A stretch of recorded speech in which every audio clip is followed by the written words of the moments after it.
Mesdames et messieurs, bonsoir et bienvenue à cette émission. La Cour des comptes est une prescription de l'Union économique et monétaire ouest-africaine à tous les États membres de cet espace depuis 1994. Pendant que certains pays comme le Sénégal ont réussi à la mettre en place déjà en 1999, d'autres ne l'ont pas pu. Et c'est dans ce registre que s'inscrivait le Bénin jusqu'en 2019 avant d'institutionnaliser enfin cette Cour des comptes, soit 25 ans après le traité de l'UEMOA. Que s'est-il passé durant tout ce temps? Quelle va être la mission de la Cour des comptes au Bénin? Qu'est-ce qui va désormais changer dans la gestion des finances publiques? C'est pour répondre à ces différentes préoccupations que nous recevons sur ce plateau des spécialistes. Serge Batono, il est docteur en finances publiques, spécialiste des systèmes financiers publics des États de l'UEMOA et auditeur de la Chambre des comptes de la Cour suprême. Bonsoir, Monsieur Batono. Bonsoir, monsieur le journaliste. En face de vous, Jean Alotounou, il est ancien directeur général du Trésor. Il est également ancien conseiller à la Cour des comptes de l'UEMOA. Merci d'avoir accepté notre invitation. Merci, monsieur le journaliste. Et nous avons un public de compétences diverses qui nous accompagne dans cette émission. Vous aurez le temps de les découvrir. Alors, je reste avec vous, monsieur Alotounou, vous qui avez été conseiller à la Cour des comptes de l'UEMOA. Pourquoi l'UEMOA a estimé que tous les États membres de cet espace devraient disposer d'une Cour des comptes? Merci, monsieur le journaliste. Parmi tous les organes, structures ou corps de contrôle chargés de contrôler les finances publiques, la Cour des comptes dans les pays où il en existe est certainement le plus important. Il ne se conçoit pas un système de gouvernance financière publique sans un organe de contrôle externe. La Cour des comptes en est un. C'est pourquoi l'UEMOA a estimé qu'il faudrait que chaque État membre se dote d'une Cour des comptes nationale. D'accord. Et dans son traité de 1994, l'Union a prescrit aux États de créer une Cour des comptes nationale. D'accord. Alors, dites-nous, pourquoi instituer une Cour des comptes pour vérifier la gestion des finances publiques? Ok, merci, monsieur le journaliste. Je partirai simplement de la Déclaration universelle des droits de l'homme et du citoyen qui dispose en son article 15 que la société a le droit de demander compte à tout agent public de son administration. Et partant de là, vous comprenez que lorsque vous donnez mandat à quelqu'un d'exécuter pour vous une charge, il est normal que la personne vous rende compte de ce qu'elle a fait. N'est-ce pas ce que font les communes aujourd'hui, les redditions de comptes aux populations? Et donc, je n'ai pas fini. Ouais. Donc, au plan institutionnel, de la gestion des finances publiques, on relève 3 acteurs principaux. D'accord, lesquels? Le premier acteur est l'organe délibérant qui autorise soit le gouvernement, s'il s'agit de l'Assemblée nationale, soit les exécutifs municipaux, il s'agit des conseils communaux ou municipaux, soit les directions générales des entreprises publiques, il s'agit des conseils d'administration, de gérer un budget, d'exécuter un budget. Et ces organes, ces acteurs, c'est-à-dire le gouvernement ou les exécutifs municipaux ou les directions générales, gèrent le budget. Il faudrait bien qu'ils rendent compte à un troisième acteur qui s'assure en toute indépendance de ce que l'autorisation donnée a été bien accomplie. Donc, au plan institutionnel de la gestion des finances publiques, voilà comment c'est organisé. Et donc, forcément, le mandat qui est donné à ces gestionnaires de gérer le denier public, il faut absolument qu'ils puissent rendre compte à un organe indépendant, d'où la Cour des comptes ou l'agence financière. Et en l'absence de cette Cour des comptes, comment, à qui ou à quelle institution, à quelle structure rendait-on compte jusqu'à présent au Bénin? Jusqu'à présent, les comptes étaient rendus à la Chambre des comptes de la Cour suprême, qui est la juridiction financière en attendant l'installation de la Cour des comptes. Et puisque vous aussi, vous êtes auditeur à la Chambre des comptes de la Cour suprême, est-ce que, à travers les contrôles que vous faites, les comptes que vous auditez, est-ce que vous avez l'impression que les finances publiques sont mal gérées? Je voudrais rectifier d'abord, monsieur le journaliste, je ne suis pas sur le plateau en tant qu'auditeur de la Chambre des comptes de la Cour suprême. Oui. Je suis là en tant que chercheur en finances publiques. Mais c'est vrai que je pourrais simplement vous dire, oui, la Chambre des comptes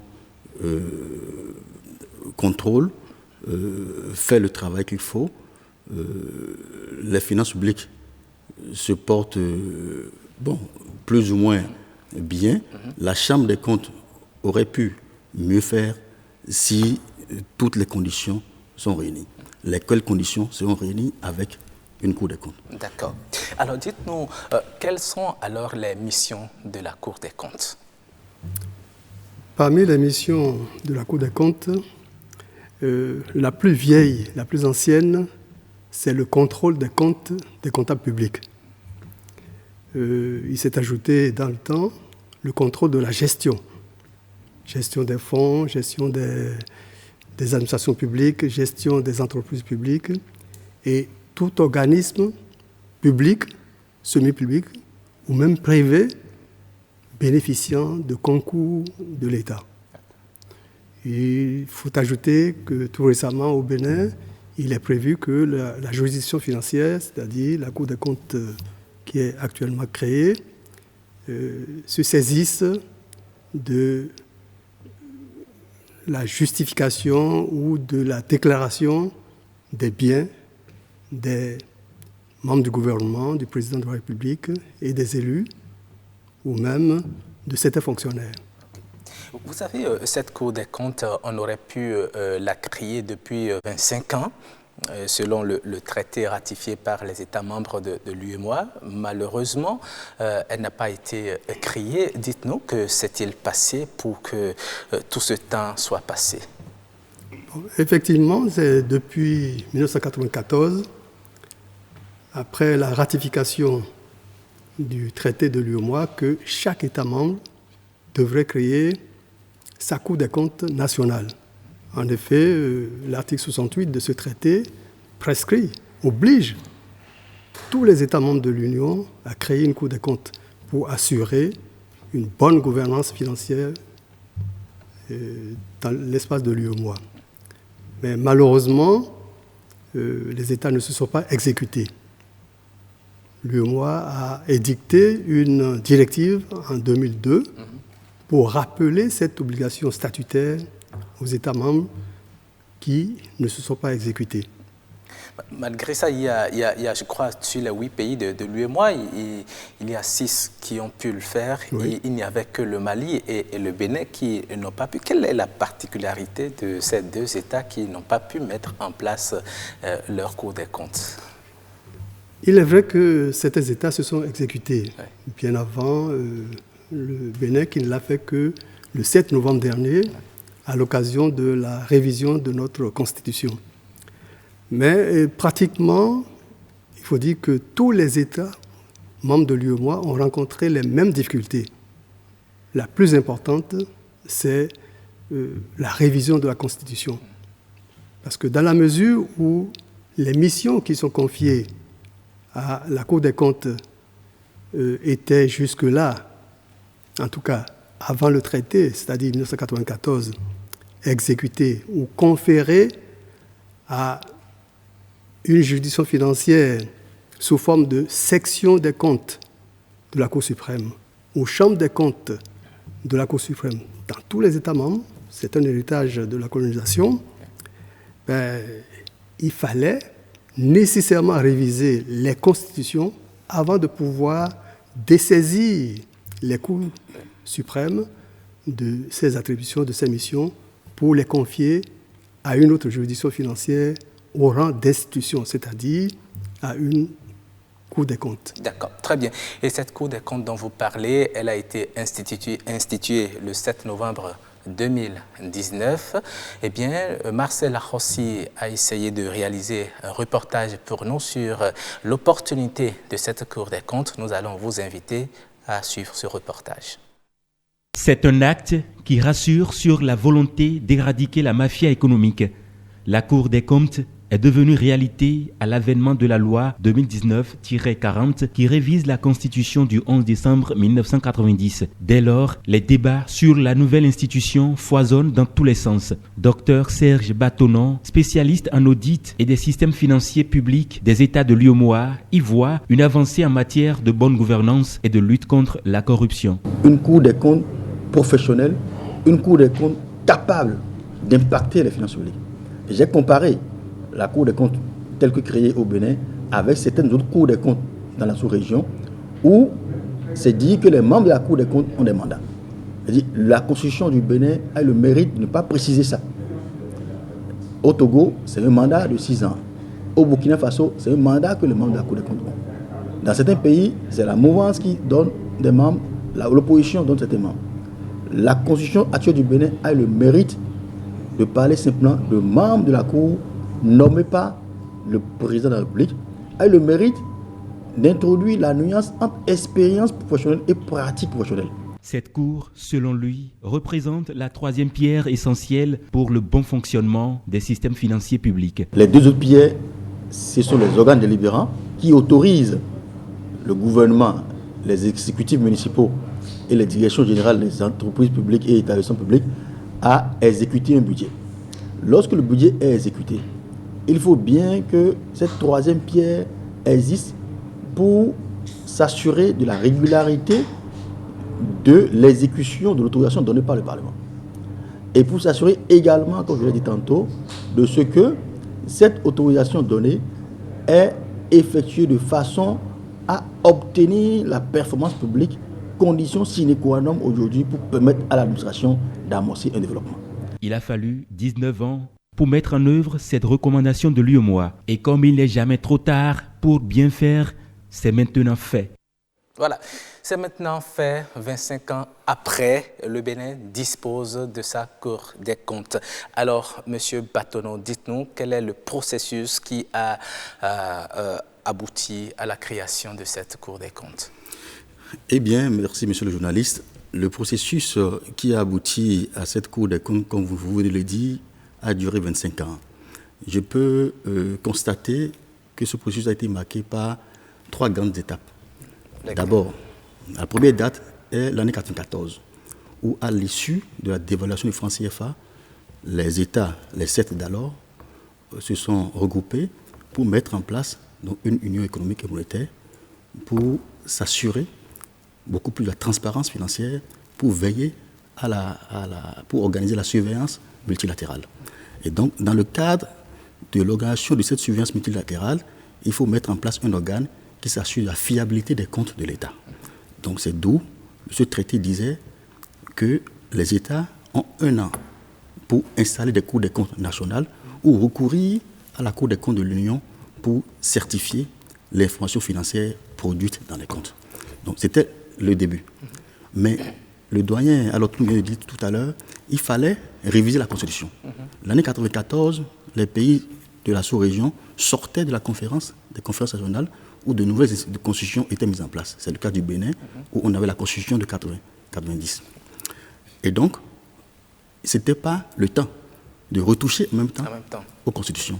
Donc, cette période, on a constaté une période d'incubation, où, si c'était un virus, le virus devait faire son temps avant de venir à maturité. Et donc, de 1994 jusqu'en 1998, vers la fin des années 90, rien n'avait été fait.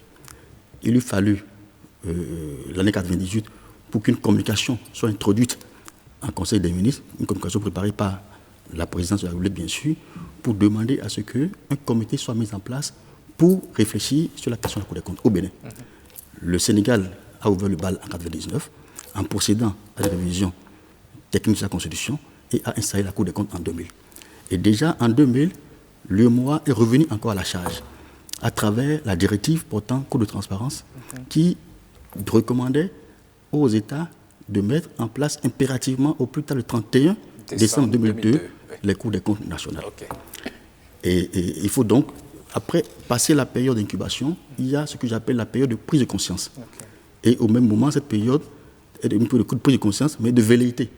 Parce que pour réviser la Constitution, il faut créer la Cour des comptes, il faut réviser la Constitution.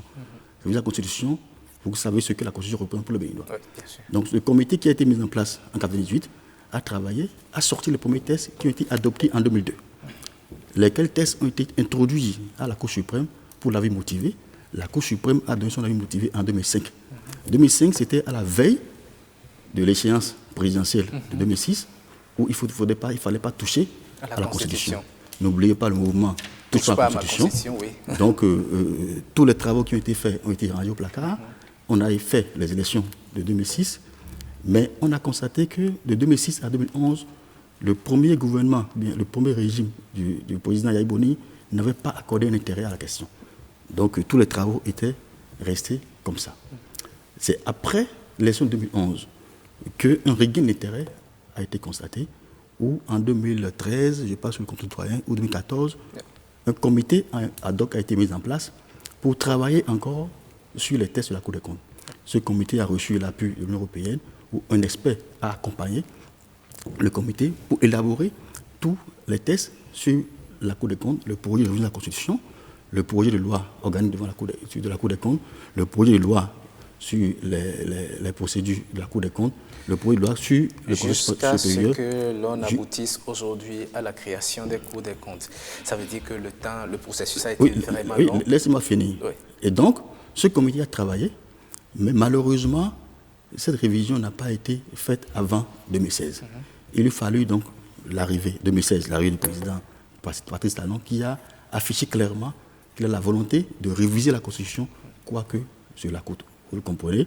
Et donc, on est rentré maintenant dans la dernière phase, qui est ce que j'appelle la phase de la levée du mythe de l'Arlésienne, où toutes les actions montraient que la Constitution doit être révisée, tentative de 2017, 2018 et enfin en 2019. Cette grande Arlésienne qui était inconnue est finalement créée, où la Cour des comptes a été consacrée par la Constitution du 7 novembre 2019. Donc voilà un peu le parcours. Un parcours jalonné certainement de beaucoup d'obstacles. On a pu le constater à travers vos explications. Je vais m'orienter vers mes invités du public. Vous avez le micro, prenez-le et tenez-le bien. Présentez-vous. Je m'appelle Jean-Pierre Deguet. Oui. Je suis le responsable des programmes de Social Watch Bénin et coordonnateur pays du programme d'appui à la lutte contre l'impunité et au renforcement de l'état de droit au Bénin. Très bien, vous êtes un membre de la société civile. Dites-nous, pendant longtemps, la société civile a toujours mis la pression sur l'exécutif, les gouvernements pour la mise en place de la Cour des comptes. Aujourd'hui, c'est chose faite. Est-ce que vous pensez, comme nous l'avons entendu tout à l'heure dans le reportage, qu'à travers la création de cette Cour des comptes, la corruption, la malgouvernance seront éradiquées?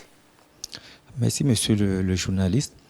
Pour nous, organisations de gouvernance, organisations de lutte contre la corruption, nous avons salué enfin la création de la Cour des comptes au Bénin, cette institution supérieure de contrôle.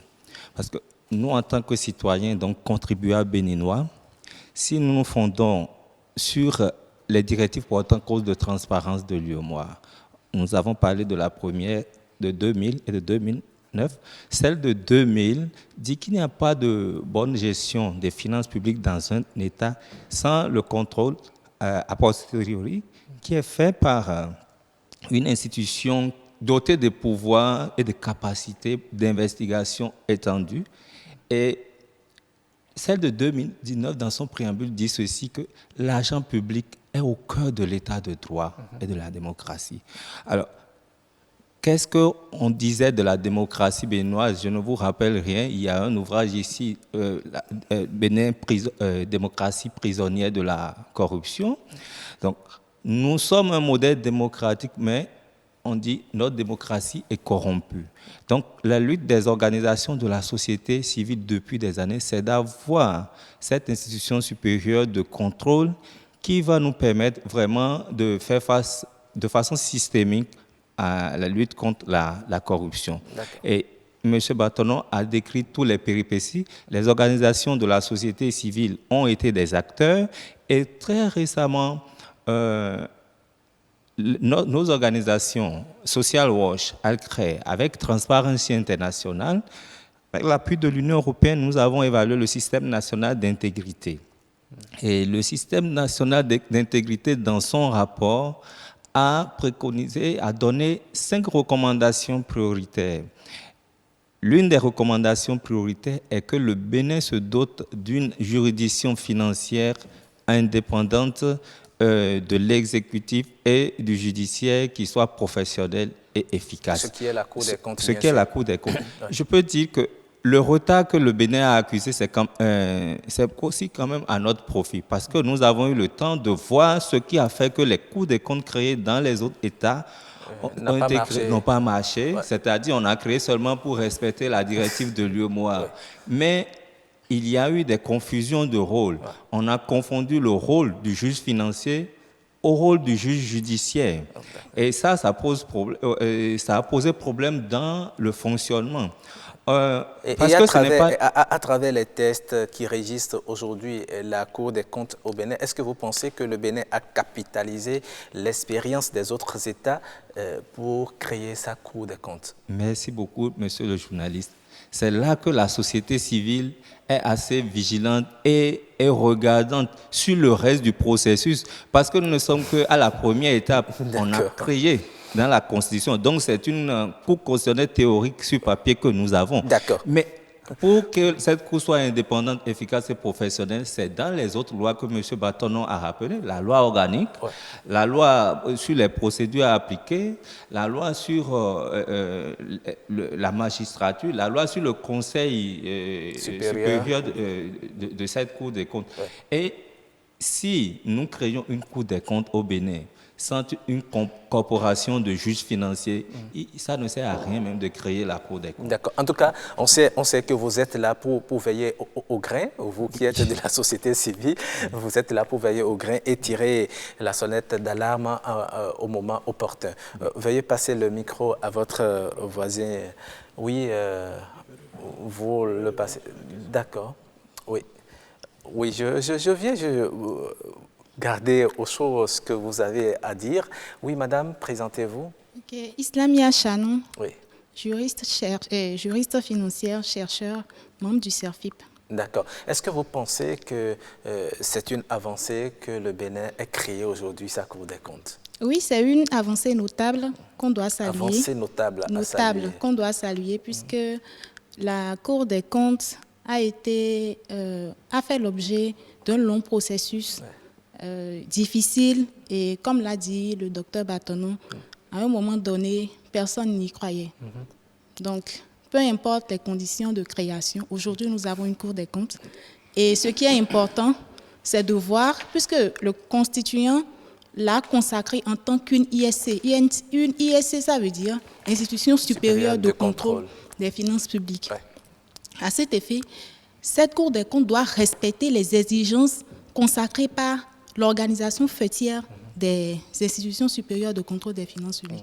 Donc déjà, au niveau de la consécration, on doit voir si toutes les garanties constitutionnelles, que ce soit au niveau de l'indépendance des pouvoirs, est-ce que cette Cour est bien indépendante du pouvoir judiciaire, du pouvoir exécutif, on doit veiller à tout cela. Les rapports, en tout cas, toutes ces garanties, on doit essayer de veiller à ce que tout ce qui manque au niveau de la consécration soit tenu, soit pris en compte, merci, oui. Dans les lois à venir. Merci. Merci beaucoup à vous aussi. Oui, présentez-vous. Marcelet Mendigodo. Oui. Je suis en fin de formation à l'École nationale d'administration de magistrature en évaluation des politiques publiques. D'accord. Aujourd'hui, le Bénin dispose de sa Cour des comptes. Est-ce que vous pensez qu'aujourd'hui, des choses vont changer dans la gestion des finances publiques, la manipulation de l'argent du denier public? Est-ce que vous y croyez? Merci beaucoup, monsieur le journaliste. Je pense que c'est un nouveau jour pour le Bénin.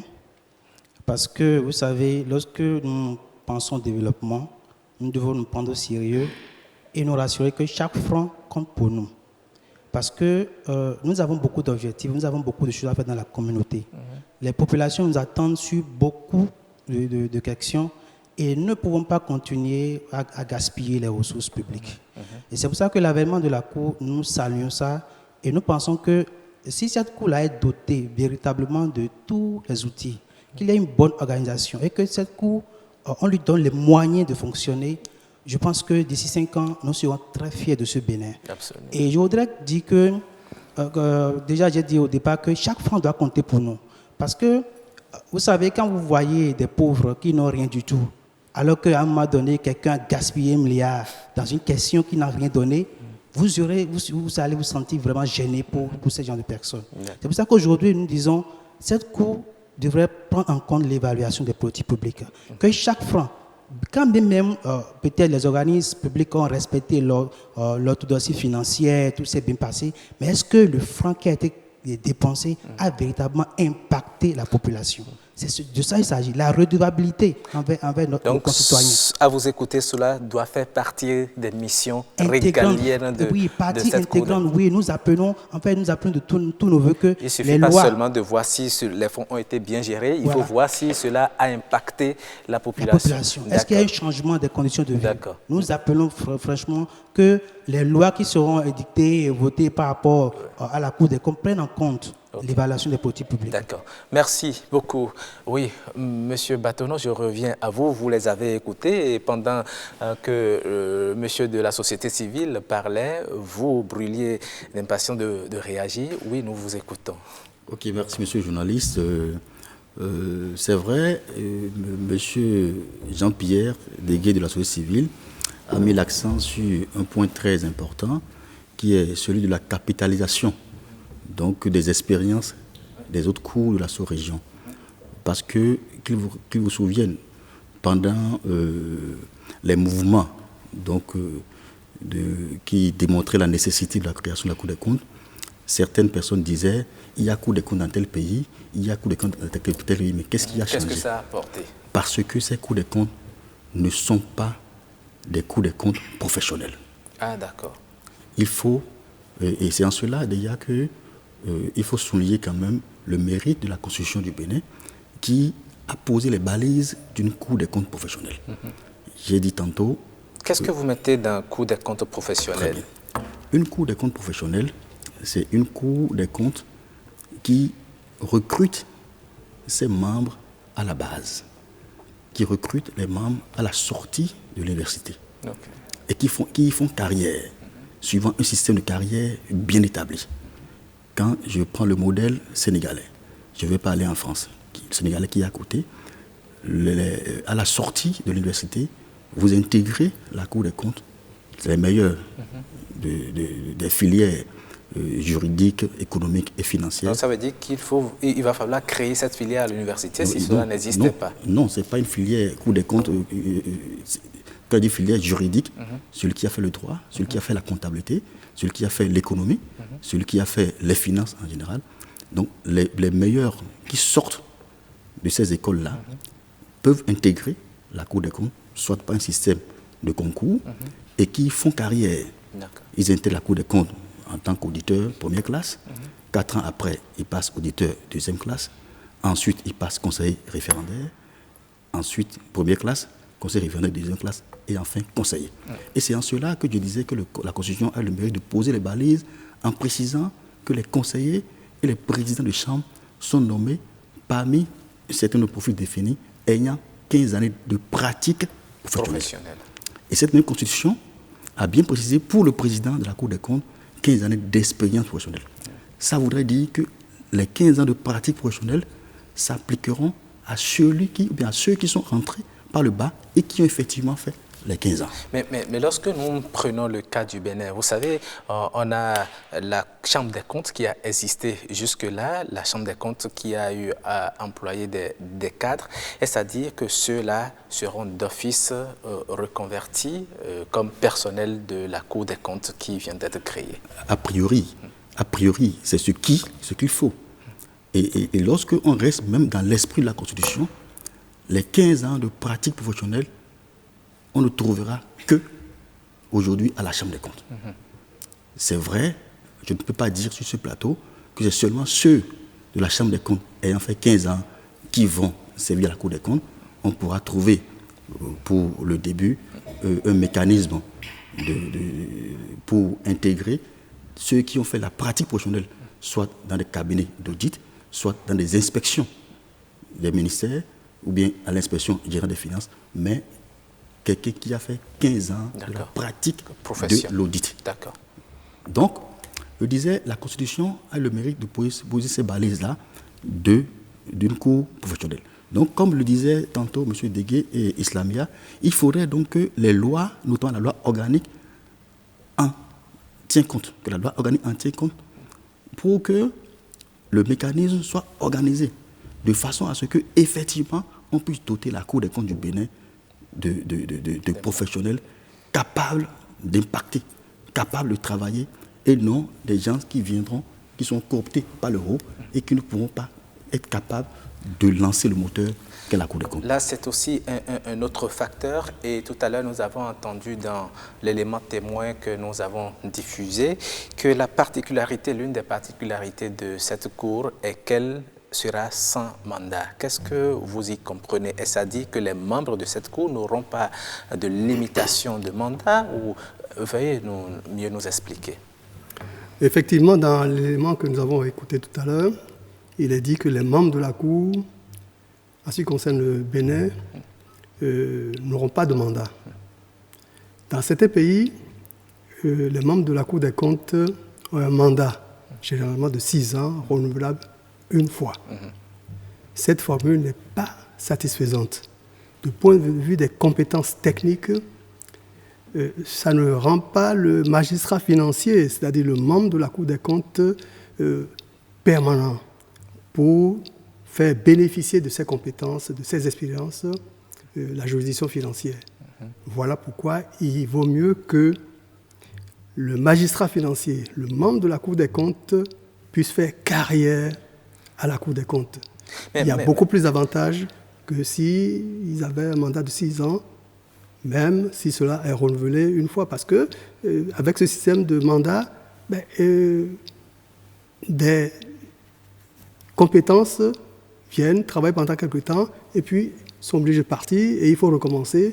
Ce n'est pas satisfaisant. Mais est-ce que de l'autre côté, lorsqu'on ne permet pas, il y aurait peut-être d'autres personnes qui auraient la capacité de pouvoir travailler, de donner les résultats escomptés, mais lorsqu'on rend inamovibles les membres de cette Cour, est-ce qu'ils ne vont pas, à un moment donné, se prendre pour des dieux et faire ce qu'ils veulent? C'est-à-dire, ce sont eux qui décident et personne ne peut rien contre eux. Non. Est-ce qu'il existe aussi des mécanismes pour les auditer, les contrôler? Ce risque n'est pas, ne se constate pas et ne survient pas dans la plupart des pays bien organisés. Parce qu'il y a des mécanismes qui permettent de bénéficier de l'expérience, des compétences dans la durée sans les inconvénients que vous avez cités. Il y a le Conseil supérieur de la Cour des comptes, prévu par notre Constitution, révisée, qui veille à la carrière des magistrats financiers. Ils sont notés, évalués, et ils avancent. Donc ceux qui n'ont pas de mérite n'avancent pas. Et ils ne pourront pas donc rester indéfiniment à la Cour. Ensuite, il y a un système d'évaluation interne. Les cours des comptes bien organisés font de sorte que les membres de la Cour s'évaluent. Donc, Mais étant donné que c'est une institution, vous savez comment les institutions ici au Bénin sont installées. Ce sont des institutions où le président et certains membres sont nommés par l'autorité suprême. Est-ce que cela ne va pas quelque peu fragiliser l'indépendance souhaitée au niveau de cette Cour des comptes? Effectivement, le fait que le président de la Cour des comptes, le président d'une chambre des comptes régionale, soit nommé par le président de la République, fait penser à la soumission de ces autorités de la Cour des comptes à l'exécutif. Effectivement, c'est un risque. Dans le comité qui a travaillé de 2011 de 2012 jusqu'à 2014 pour préparer les textes qui sont en train d'aboutir. Dont le premier texte est porte sur la révision de la Constitution. Dans ce comité, le problème a été débattu et nous avions opté pour la désignation du président de la Cour des comptes par ses pairs. Okay. Généralement, c'est une évolution qui rentre dans les systèmes démocratiques, mais à l'époque, dans la mesure où nous avons proposé que la révision de la Constitution soit ciblée, c'est-à-dire ne porte que sur la création de la Cour des comptes, parce qu'il y avait des difficultés politiques qui ne permettaient pas d'aboutir. Nous avons pensé qu'il ne fallait pas faire des propositions qui sont en dehors du système actuel de nomination des présidents d'institutions. Ça aurait créé des problèmes et aurait bloqué la création de la Cour des comptes. Donc, effectivement, la nomination du président de la Cour des comptes par le président de la République, ça pourrait. Mais je rappelle qu'il y a une formule qui dit que le président d'une institution nommé par le président de l'exécutif doit se rappeler qu'il a été nommé, mais après son installation, il ne reconnaît plus celui qui l'a nommé. Il doit faire de façon professionnelle. Et dans les pays où les cours des comptes sont effectivement indépendantes, le président de la Cour des comptes, bien que nommé par le président de la République, critique tous les jours la gestion de l'exécutif. D'accord. Très bien. Nous espérons que cela va être aussi le cas, que l'on donne la liberté au président de la Cour des comptes qui sera installé de donner les informations dont la population a besoin. Alors, je m'oriente maintenant vers le public de droite. Oui, bonsoir, présentez-vous. Oui, bonsoir, monsieur le journaliste. Moi, c'est Mishkal Arango-Emla. Je suis étudiant en fin de cycle master en administration des finances et trésor à l'ENAM. J'ai pour principal centre d'intérêt les activités de la juridiction financière. D'accord, très bien. Vous avez suivi des explications de vos aînés sur le plateau. Qu'est-ce que vous pensez de la création de cette Cour des comptes? Tout d'abord, c'est un sentiment de fierté. Mais en lisant aussi la nouvelle Constitution, nous avons quelques doutes. Quand nous prenons déjà, par exemple, l'alinéa 3 de l'article 134 de la loi numéro 2019-40 du 7 novembre, qui dit que la Cour des comptes est la plus haute juridiction des comptes, est la plus haute juridiction de l'État en matière de contrôle des comptes publics. Donc, de ce fait, c'est une juridiction financière. Mais l'alinéa 4 nous dit que le président de cette Cour est nommé par le président de la République après avis du président de l'Assemblée nationale parmi les magistrats et les juges de haut niveau. Oui. Et votre inquiétude se trouve à quel niveau? Oui. Oui, allez-y. Donc, mon inquiétude, c'est d'abord de savoir pourquoi un juge judiciaire à la tête d'une institution financière. Et aussi, nous savons, tel que la Cour a été créée, nous nous rendons compte que chaque institution et chaque ministère doit disposer désormais d'un comptable principal. Et qui dit comptable principal dit reddition de comptes à la fin de chaque exercice. Donc, j'aimerais demander à M. Batono, si c'est bien possible, de nous dire dans quelle mesure cette Cour qui est en gestation pourra bien juger les comptes de l'État. D'accord. Merci à vous. J'espère que vous avez bien noté la question. D'accord. Oui, présentez-vous. Merci, monsieur le journaliste. Moi, c'est Marion Atimakan. Oui. Je suis attaché de recherche au CERAF. Vous avez une question pour les invités? Eh bien, je voudrais d'abord saluer cette création de la Cour des comptes. Nous l'avons tant attendue et elle est enfin là. Et je pense que nous devons faire beaucoup attention pour ne pas tomber dans les mêmes erreurs que les pays frères ont, les erreurs qu'ils ont commises. Parce que je pense que même si, comme l'a dit le docteur Batono tout à l'heure, la Constitution a essayé de mettre des garde-fous, il faudra que lors de la prise des lois organiques qui vont organiser cette cour, que les vrais sachants, les spécialistes de la question soient vraiment impliqués, afin que les éléments qui doivent être pris en compte pour que l'instrumentalisation de cette cour soit une réussite, il faut vraiment que ceux-là soient associés. Parce que lorsque nous fermons quelque part et que nous pondons des lois organiques qui ne vont pas servir à éviter les erreurs que nous avons vues ailleurs, je pense que ça ne va pas être une bonne chose. Et ma question pour ceux qui ont planché, c'est quelles sont les garanties aujourd'hui que nous pouvons donner au peuple béninois quant à la réussite de cette Cour des comptes comparativement aux autres cours que nous estimons qu'elles ne font pas leur travail aujourd'hui. Quelles sont les véritables garanties que nous pouvons apporter au peuple béninois par rapport à la réussite de cette Cour? D'accord, merci à vous. Oui. Bonsoir, monsieur le journaliste. Bonsoir, présentez-vous. Moi, c'est Esdras Sakoliba, je suis administrateur des finances et membre du CFIP. Alors, la création de la Cour des comptes, c'est déjà une avancée, tout au moins sur le plan théorique. Maintenant, ma question est de savoir qu'en sera-t-il de l'opérationnalisation de la Cour des comptes? D'accord. Au vu du nombre de comptables publics que nous avons et au vu du nombre d'agences étatiques que nous avons, est-ce que la Cour des comptes pourra avoir vraiment les moyens de se prononcer et d'impacter la gestion des données publiques dans tous ces environnements? D'accord, merci. Oui, merci, monsieur le journaliste. Oui. Merci, messieurs les invités, pour la qualité de vos interventions qui sont très éclairantes sur le parcours du Bénin en matière de création de sa Cour des comptes. Je voudrais faire une contribution sur 2 points.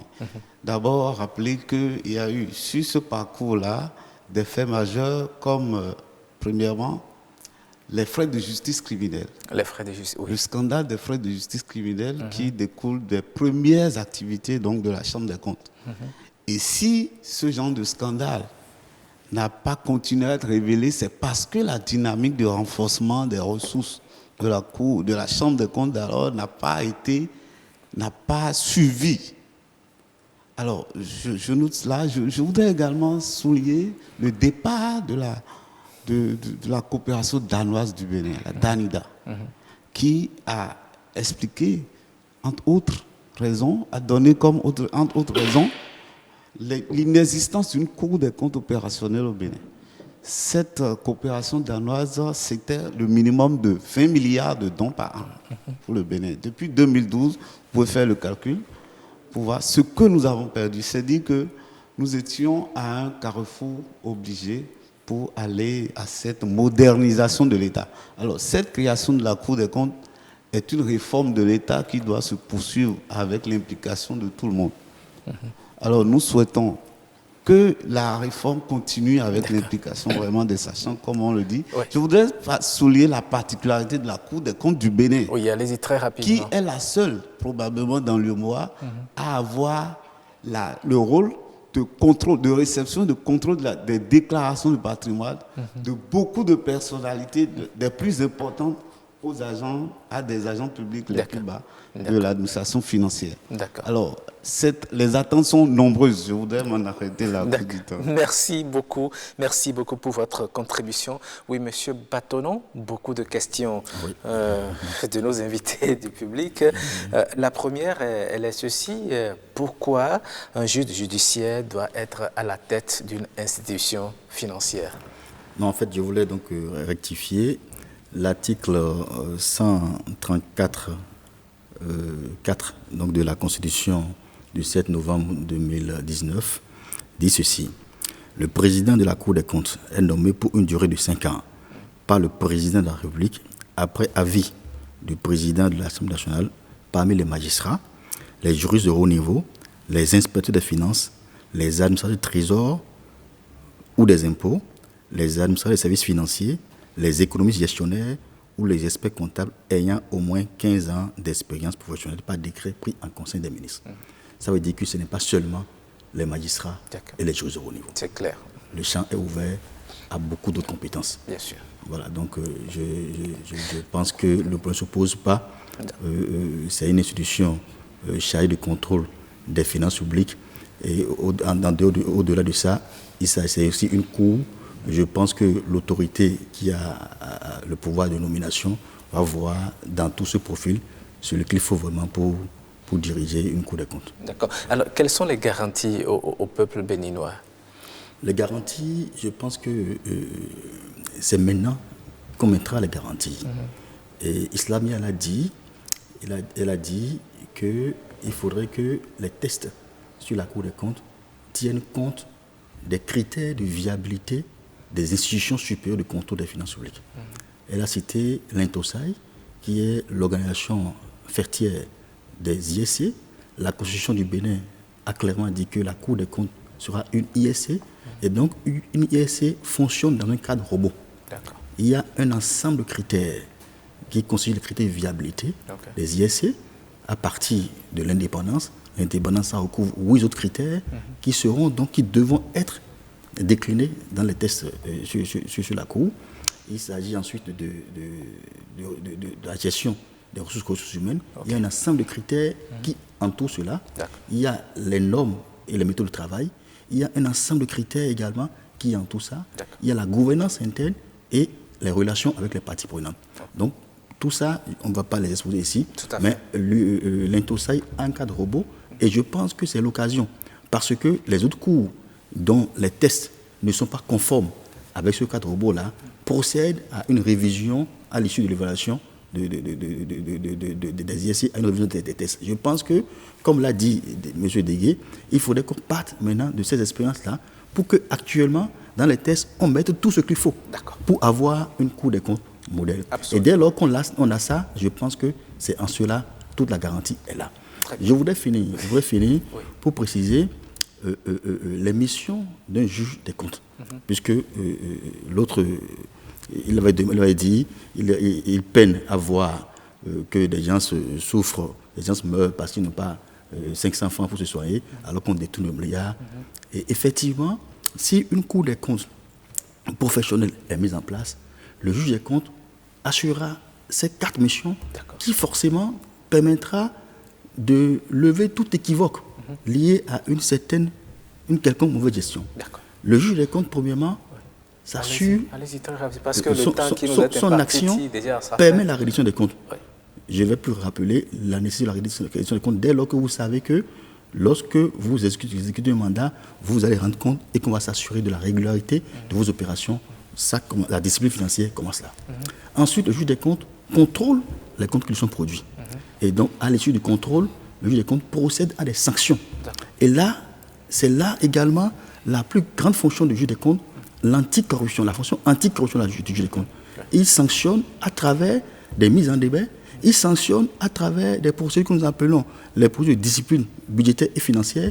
Je vous donne l'exemple simplement. Vous savez que le simple fait d'avoir fait photocopier un document privé avec un copieur public constitue une faute de gestion et que le juge des comptes devrait pouvoir sanctionner le fonctionnaire pour ça. Jusqu'à ce point. Et enfin, le juge des comptes a l'obligation pour mandat d'informer le citoyen sur l'utilisation des deniers publics à travers les nombreux rapports que nous faisons. Le doyen, alors, on l'a dit tout à l'heure, dans les pays respectés, quoique c'est le président de la République qui nomme le président de la Cour des comptes sort chaque fois des rapports sur l'action. Pas forcément pour critiquer, mais pour améliorer.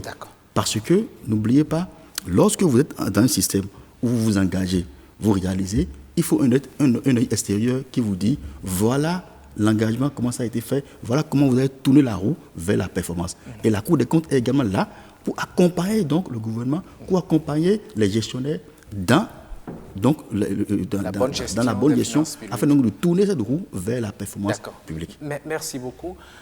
Monsieur Alotounou, nous avons entendu beaucoup de choses. Vous avez également pris note. Malheureusement, vous n'aurez plus assez de temps pour en parler.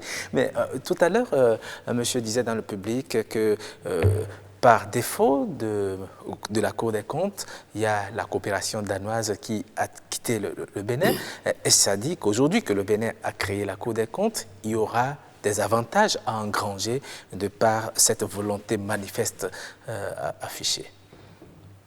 Oui, si vous permettez, je voudrais revenir sur certaines questions qui ont été posées. Ok, allez-y très rapidement, parce que nous n'avons plus que 5 minutes. 5 minutes. Oui, allez-y très rapidement. En ce qui concerne l'évaluation des politiques publiques, la Cour des comptes est compétente pour contribuer, participer à l'évaluation des politiques publiques. En ce qui concerne les cours des comptes créés mais qui ne fonctionnent pas par expérience, il y en a un certain nombre dans l'espace UEMOA ou CEMAC. Et ce qu'il faut craindre, c'est que nous ayons effectivement une Cour des comptes au Bénin, mais qui ne fonctionne pas. C'est ça. Donc la veille, surtout pour nos amis du public, c'est de... Est-ce que la veille seule suffit? Est-ce qu'il ne faut pas mettre les moyens? Parce que lorsqu'on crée une cour oui, je veux... met pas à sa disposition les moyens, oui. J'y viens. Il faut la veille pour les organisations de la société civile. Pour les experts, il faut qu'ils puissent participer, comme l'a dit quelqu'un. Il faut que les sachants soient associés à l'élaboration, à la discussion des tests d'application de l'article 134 qui a révisé la Constitution pour créer la Cour des comptes. Je ne suis pas sûr que cela se fasse, mais compte tenu de l'expérience dans beaucoup de pays, c'est un grand danger quand les textes de technicité assez pointus sont préparés, élaborés, sans les sachants. Et surtout par des... donc, il faudra y veiller. Sinon, nous aurons la Cour, mais elle sera inefficace. Inefficace. Merci beaucoup à vous. Et je vais vous donner la parole pour juste 30 secondes qui va vous permettre de clôturer cette émission. Qu'est-ce qui va brièvement changer, très rapidement, parce que le temps est complètement terminé. Ce qui va changer, c'est une meilleure gestion des finances publiques. Mais il faut, pour que cela puisse changer, il faut les conditions de la professionnalisation. Il faut aussi les conditions de moyens. Je donne simplement quelques chiffres. En 2000, une évaluation a été faite, financée par le SAID à la Chambre des comptes, qui disait que la Chambre attendait 300 comptes environ par an. Et qu'il fallait, pour apurer ces comptes, pour examiner ces comptes par an, il fallait au moins 60 juges des comptes à la Chambre des comptes. De 2000 à ce jour, l'environnement financier a suffisamment évolué. Il y a eu 77 communes qui ont été créées en 2002.